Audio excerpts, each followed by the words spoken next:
Hello, ওখানে মা বসে আছে। এখন বাজে কটা মা? জানি না, 10:30 হবে হয়তো। 10:47, 3 মিনিট পরে সার্ফারও শুরু হবে টাটা স্কাইতে। কতদিন বাদে যে এরকম একটা কেবিলওয়ালা টিভি দেখছি ভাবতে পারবে না।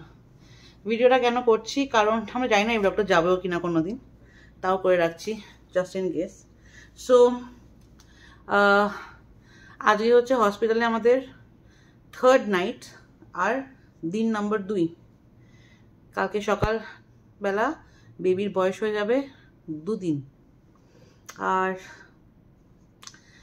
ফর্চুনেটলি নয়, আনফর্চুনেটলি এখন আমরা বেবিকে কোলে পাইনি, কারণ বেবি এনআইসিউতে আছে। এটা একটা খুব কমন ফিনোমেনা বলতে পারি। ওর একটা মানে বার্থের সময় ডিস্ট্রেস হয়েছিল, যেটা বলে আমরা যেমন হাইপার টেনশন করি সেরকমই একটা কিছু হয়েছিল, অ্যান্ড সেই জন্য এনআইসিউতে রাখা হয়, ব্রিদিং ডিস্ট্রেস। আর সেই কারণে এনআইসিউতে আন্ডার অবজারভেশন আছে। অনেকের বেবিরা থাকে, আমাদেরও আছে। আমরা এখনও হাতে পাইনি। আমাকে অনেকেই তোমরা মেসেজ করেছো, ফোন করেছো এবং ইউটিউবে জিজ্ঞেস করেছো যে মায়ের হেলথ অ্যান্ড বেবি হেলথ কেমন আছে। মায়ের হেলথ খুব ভালো আছে বলতে পারবো না, কারণ মাইন্ড, বডি অ্যান্ড সোল তিনটে নিয়ে হেলথ। ফিজিক্যাল তো আজকে সকাল 7টা থেকেই আমি হাঁটছি। কাল সকাল 9টার সময়, মানে গতকাল সকাল 9টার সময় ওটি হয়, আর আজকে সকাল 7টা, মানে উইদিন 20-21 আওয়ার্স, হ্যাঁ ওই 6টা-7টার মধ্যে 21-22 ঘন্টার মধ্যে আমি হাঁটা শুরু করে দিই, all because I wanted to see my baby. তোমরা জানো কজন জানি না, বাট আমাদের একটা ছোট্ট ফুটফুটে মেয়ে হয়েছে এবং সে এখন এনআইসিউতে আছে, under observation, under good hands, in safe hands. এসব জেনেও যেহেতু আমরা বাবা মা এবং অনেক ওয়েট, অনেক সাধনা করে আজকে আমরা এখানে এসে দাঁড়িয়েছি। একটু অপেক্ষা, আমাদের টেস্ট নিচ্ছে আর কি, যে দাঁড়াও মা, যখন বাবা যখন এতদিন ওয়েট করেছো আমার জন্য, আরও 2-3 দিন ওয়েট করে যাও, তারপরে আসছি চিরদিনের জন্য তোমাদের কাছে। তো সেইটার জন্যই আমাদের ব্লগ করা হয়নি, বা সেইভাবে আমরা বার্থ ব্লগটাও করতে পারিনি, কারণ we were not in the right frame of mind. বুঝতেই পারছো এতদিনের অপেক্ষা। অ্যাজ প্যারেন্টস আই থিঙ্ক এরা সব থেকে বড় পরীক্ষা আমাদের জন্য রাইট নাও। কিন্তু আই এম শিওর হনুমানজি আছেন, আদ্দামা আছে, শিব ঠাকুর আছে, রাম ঠাকুর আছে, জগন্নাথ আছেন, আর প্রভু আমাদের নিশ্চয়ই সব কিছু ঠিক আছে, সব ভালোই করবেন, এরপর থেকে সব ভালোই হবে। তাই কালকে সকালে কি হয় দেখো।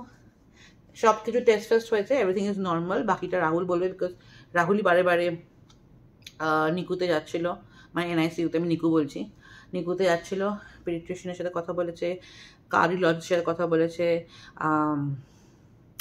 আর যিনি সুপারভাইজার ওনার সাথে কথা বলেছেন, আমার ডাক্তারের সাথে কথা বলেছেন, সবার সাথে কথা বলে এটাই জেনেছি যে একটা বেবি যখন বুমে থাকে, বুম থেকে যখন সে বেসিক্যালি এটাকে ওরা একটা নরমাল একটা লেম্যান ল্যাঙ্গুয়েজ হচ্ছে, তুমি এগিয়ে এসে বলা যেমন transition from a mother's broom to the outside world. তো ওর কাছে একটা নতুন মায়ের যখন গর্ভে সে ছিল, সে তখন একটা নিজের একটা প্রোটেক্টেড একটা এনভায়রনমেন্টে ছিল। সে হঠাৎ করে যখন বাইরে আসে তখন একটা শকের মতো, it's a new world to her. আর সেই জন্য এটা হয় না সবারকার, আর বাট ইটস নট আনকমন। আর ওই জন্যই ওরা মনিটর করছে। আমরা তো অবভিয়াসলি বাবা মা হিসেবে খুবই ভয় পেয়ে গেছিলাম, কিন্তু আমাদেরকে ডাক্তাররা আর স্পেশালিস্টরা সবাই আশ্বস্ত করেছে যে she is absolutely fine, by God's grace ও একদম ঠিক আছে। জাস্ট ওরা একটু মনিটর করে রাখতে চাইছে ওকে, যাতে ও একদম আগামী দিনে একদম সুস্থ সবল বাড়িতে যাব। কোনো সেরকম কোনো টেনশন নিয়ে আমরা যেতে চাইছি না, যাতে আমরা টেনশন মুক্ত হয়ে যেতে পারি। বাচ্চাকে আমরা নিয়ে যাব বাড়িতে। আর অবভিয়াসলি এরপরে তো ফলো আপস থাকবেই, চেক আপস থাকবে, সেগুলো তো আমরা করতেই থাকবো। এরপর অনেকগুলো ইনজেকশনস হয়, তোমরা সবাই যারা বাবা মা তারা তোমরা জানো যে বাচ্চাদের অনেকগুলো ভ্যাকসিনেশন থাকে, সেগুলো করতে হবে, সেগুলো ডাক্তার বলে দিয়েছে। আর আমার মনে হয় দেখো, এটা একটা obviously it's a tough phase, মানে এটা একটা আমাদের জন্য একটা as parents it's a very challenging phase, but we know that our daughter is very very strong আর স্পেশালি লাইক ময়ূর, আমি বলবো যে Like you as more than me, আমি এটা যে সত্যি বলতে চাই যে more than me, Mayur is extremely strong as a person. ও এত কিছু বের করার পরে ওর গতকাল অপারেশন হয়েছে, ও আজকে উইদিন 24 আওয়ার্সও হয়নি, within 21 hours she started walking. আর আমার সাপোর্ট ছাড়া, আমি ওকে জাস্ট একটু হেল্প করেছিলাম উঠতে, নিজের থেকে হাঁটতে হাঁটতে ও কিন্তু এনআইসিউর দিকে গেছে আমার সাথে। তো এটা কমেন্ডেবল, এটা সত্যি বলছি, এটা কোনো ছেলের পক্ষে করা সম্ভব না, এটা একটা মেয়ে বলেই এটা পেরেছে। বিকজ আই পার্সোনালি বিলিভ, আজকে আমি এটা ফিল করি যে একটা মেয়ের যে মানে শক্তি আছে, একটা ইনহেরেন্ট একটা স্ট্রেংথ আছে, সেটা কিন্তু ছেলেদের হয়তো ফিজিক্যাল অনেক স্ট্রেংথ থাকতে পারে, বাট একটা মেয়ের মেন্টাল আর একটা অদ্ভুত একটা পাওয়ার থাকে, যেটার জন্যে তারা নিজেদেরকে এইভাবে এগিয়ে নিয়ে যেতে পারে। অ্যান্ড আমাদের মেয়েও কিন্তু সেরমভাবেই একটা equally strong, she is absolutely fine with God's grace. তোমরা ওকে অনেক আশীর্বাদ করো, ভালোবাসা। হয়তো নেক্সট ক্লিপে আমি দেখাবো আমার কোলেই সে। হ্যাঁ, ওকে ওর সঙ্গে তোমাদের আলাপও হবে কিছু মাস বাদে, অবভিয়াসলি। আমি একটা মাস আমরা হাতে চাইছি, এই মুহূর্তে তো আমি তো ওকে আমরা রিভিল করতে পারবো না, বাট তোমাদেরকে জানালাম যে এইটা আমাদের একটা ফেজ আমাদের গেল, বাট সব ঠিক হয়ে যাবে এই আশা করে আগামী দিনগুলো আমরা খুব ভালো করে কাটাবো। আর ওর সঙ্গে অনেক কিছু, ওর সঙ্গে অনেক কথা বলার আছে যেগুলো এখন অসম্পূর্ণ। সত্যি আমরা এখন শুধু হাই হ্যালো করি ওর সাথে। ও আসলে হয়তো, হাই আমি মা, হাই আমি ড্যাডি, ও আসলে হয়তো তখন আমাদের সেই গল্পগুলো হবে। অ্যাকচুয়ালি এখানে I just want to add যে রাহুল যে বলছে না, এটা একে অপরের প্রশংসা করা নয়, এটা একে অপরের, আমরা তো ম্যানুফ্যাকচার করেছি, আমাদের দুজনের প্রোডাক্ট, তাই একজন ক্রেডিট নেবে একজন নেবেন তো হতে পারে না। রাহুলের ব্যাপারটা হচ্ছে, আমি যবে থেকে রাহুলকে বিয়ে করেছি বা যবে থেকে রাহুলকে চিনি, আমি রাহুলকে সামলাই, বাট এই 1.5 দিনে Rahul has been the one, যে মানে ঠান্ডা মাথায় সব কিছু সামলানো। আমি তো পাগলামি করছি, আমি হাইপার হয়ে যাই, আমার শারীরিক ব্যথার সিরিয়াসলি আমি চিন্তা করছি না, তো থাকবেই। প্রত্যেকটা মেয়ে যারা ক্যামেরা তুলে ব্লগ করে, স্যালিউট। আমার পক্ষে সেটা আফটার সি সেকশন ব্যথাটা তো অভাবনীয়, অসাধারণ ব্যথা। তো যেসব মায়েরা করে, my God, you guys are amazing. রাহুলের মতন আমি বলছি না, বাট যারা নতুন বাবা, রাহুলের মতন বা ইয়াং জেনারেশন বাবা বলছি, এই জেনারেশনে আমি দেখেছি সচরাচর সবাই খুব সাপোর্টিভ হয়, 99% আমি বলছি দেখেছি, এখানে লোকজনকে দেখছি সেই জন্য কথাটা বলছি। Everybody is very supportive and Rahul is no different. ডাক্তারের সাথে কথা বলার থেকে, মা বাবাদের সামলানোর থেকে, আমাকে সামলানোর থেকে, বেবি বি, মধুমিতা বলছে, আমরাও বলছি ওকে বেবি বি, ওর একটা সুন্দর ডাকনাম আমরা রেখেছি। কেন রেখেছি সেটাও তোমাদের জানাবো, এখন কিচ্ছু রিভিল করছি না। আজকে ডাক্তার বললো যে next 1 month she has to B under supervision, খুব ভালো করে ওকে রাখতে হবে। এবং আমার মা, রাহুলের মা, এটা তো আছেই, অ্যান্ড থ্যাঙ্ক গড ওরা আছে বলে একটু শান্তি। আর কারণ তারা জানে, তারা 2-3টে করে বাচ্চা মানুষ করে দিয়েছে, এই যে তোমাদের সামনে বসে আছি, তো ওই চিন্তাটা নেই। কিন্তু বাড়ি গিয়ে আমরা ইকুয়ালি সিম্বাকে মিস করছি প্রচন্ড। মানে আমি তো অত রাহুল রোজ সিম্বাকে গিয়ে দেখে আসি, আমি ওই সকালবেলাটা যাই, সকালবেলা গিয়ে ওকে ওয়াক করে ওকে হাঁটিয়ে আসি। হ্যাঁ, কেননা সারাদিন তো আর ওকে মানে ওয়াক করারও কেউ থাকে। নর্মালি তোমরা জানো যে আমি যখন বম্বে আগে ট্রাভেল করছিলাম, আমি ওই কাডল পেট সার্ভিস থেকে ওয়াকার সার্ভিস আমি নিয়েছিলাম, কিন্তু এইবারে আমি খুব একটা কনফিডেন্ট এখনো হইনি নতুন বাড়িতে যাওয়ার পরে, বিকজ ওই এরিয়াটাকে এখন আমাকে স্টাডি করতে হবে।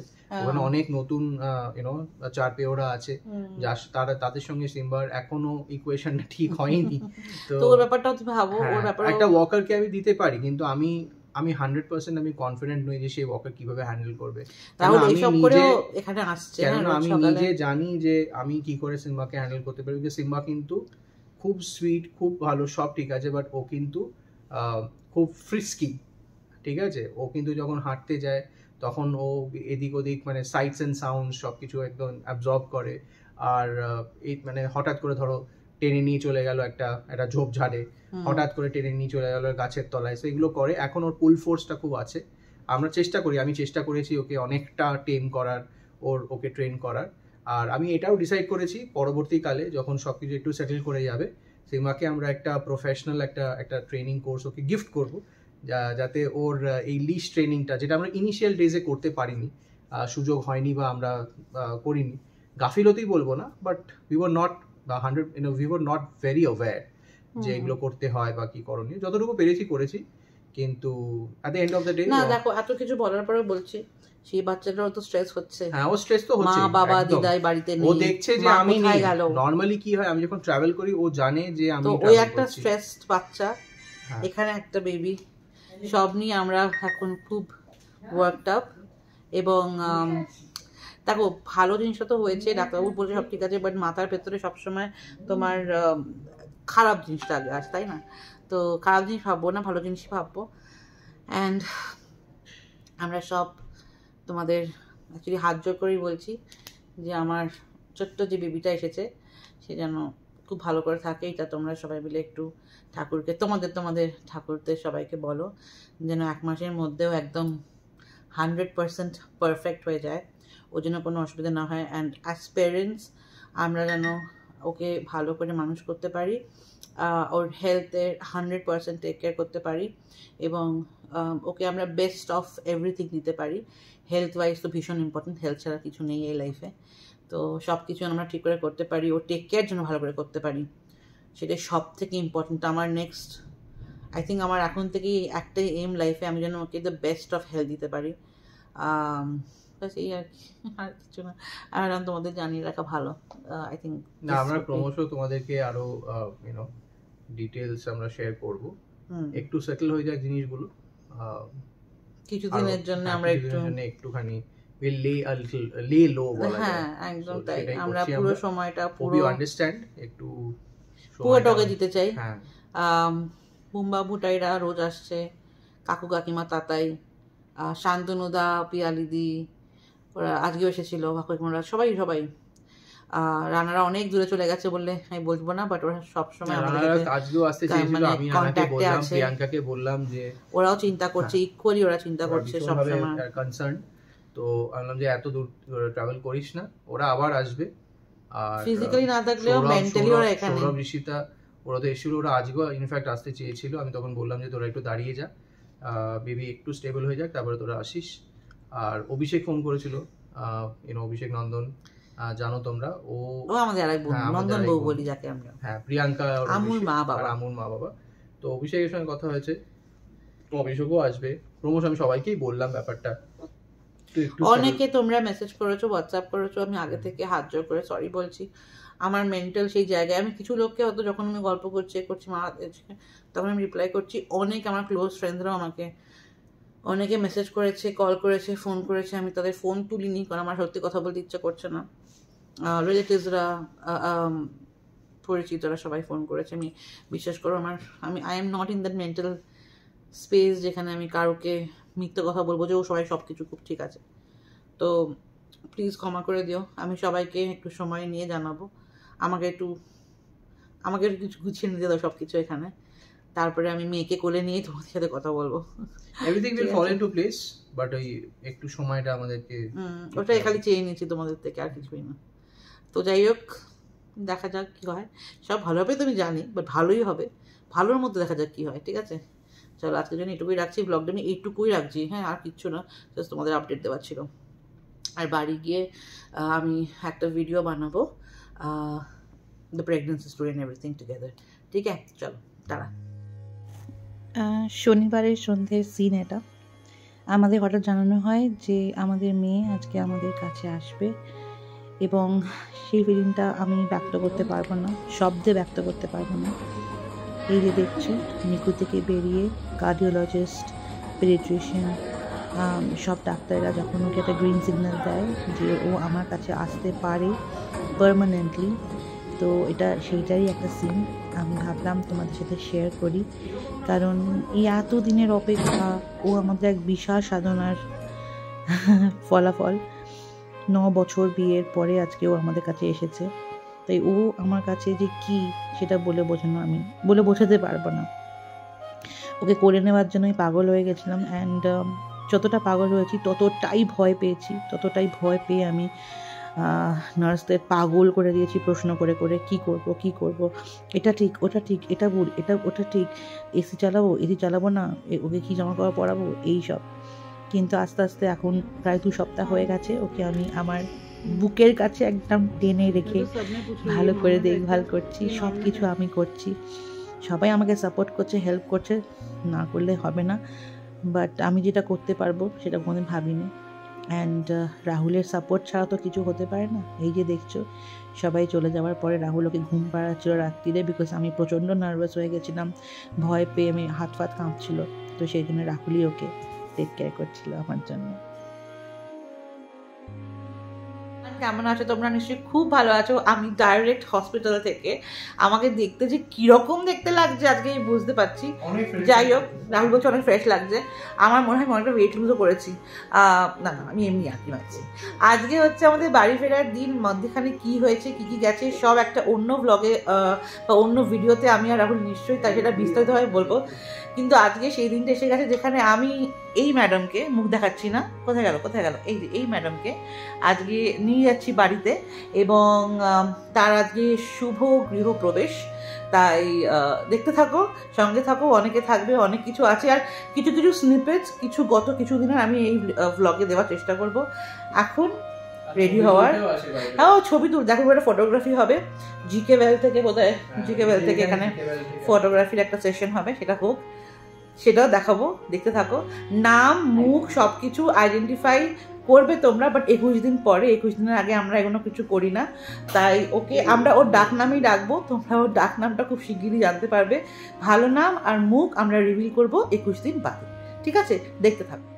ফিরে আসার দিন রাহুল একটু হ্যান্ডস অন এক্সপিরিয়েন্স করে নিচ্ছিল, নার্সের থেকে দেখে নিচ্ছিল কীভাবে খাওয়াতে হয়, কীভাবে বার্প করতে হয়, কীভাবে টেক কেয়ার করতে হয়।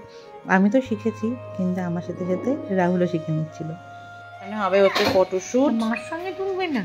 না না, আমার মার সাথে তুলতে হবে না। আর এই যে সব রেডি হচ্ছে, মা সাজগোজ নেই, আমার তো এখন ভালো,